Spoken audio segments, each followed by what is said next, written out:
Here is the summary of the story Footprints Without Feet by H.G. Wells. Two boys watched in surprise as muddy footprints suddenly appeared out of nowhere.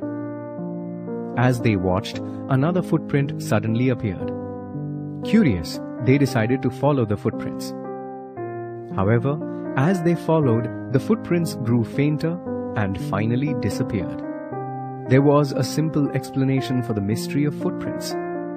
The footprints belonged to Griffin, a scientist who had discovered a way to make his body invisible.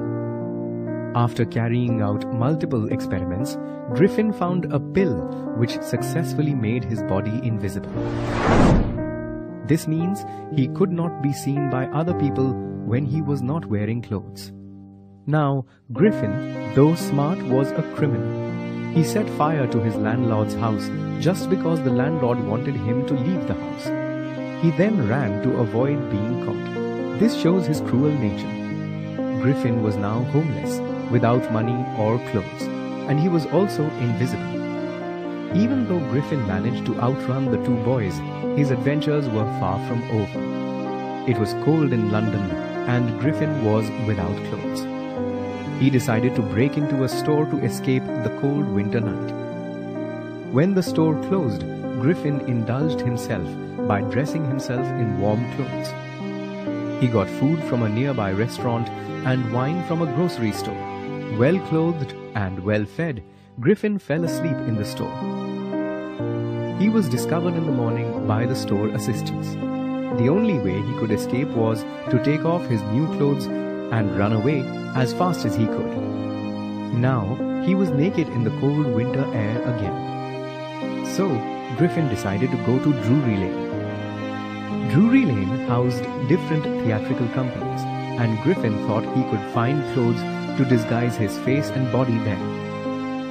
In one of the stores, he found a false nose, dark glasses, whiskers, bandages, and a large hat to disguise himself.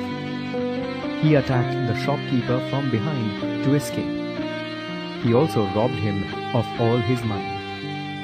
These incidents further emphasize his cruel and criminal nature. Griffin left London for the village of Iping. He booked 2 rooms at the village inn. Griffin's arrival was a rare event in the village. Mrs. Hall, the landlord's curious wife, tried to be friendly, but Griffin wanted to be left alone. For a short time, Griffin enjoyed a peaceful time at the inn. However, soon his stolen money ran out. Griffin had to lie to the landlord. He asked for more time. Soon after, there was a curious incident at the clergyman's house. A clergyman is a minister at a church.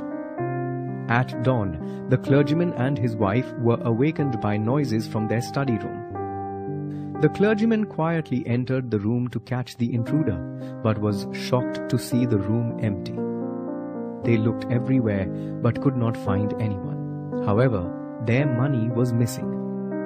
That day, the landlord and his wife were surprised to see their guest's door open. Usually, Griffin kept it closed and became extremely angry at any interruptions. Today, however, the room was open and empty.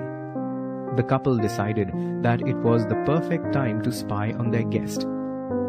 However, as they entered the room, they heard a sniff from behind him. Then, a hat flew at Mrs. Hall. Finally, the bedroom chair flew from its place and rushed forward to attack the couple. Terrified, Mrs. Hall and her husband ran out of the hall. Mrs. Hall was convinced that the room was haunted. The couple, however, felt that their guest was somehow responsible.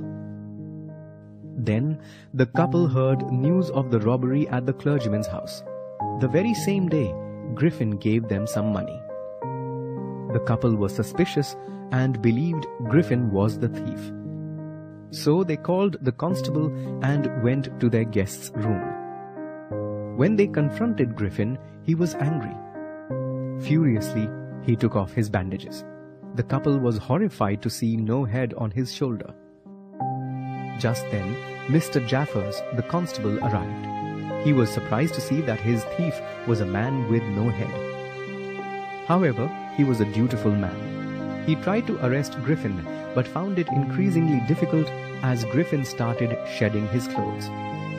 People tried to help the constable, but how do you capture an invisible man? They got hit by invisible blows, and poor Jaffers was knocked unconscious. Griffin managed to get himself free since no one could lay their hands on him.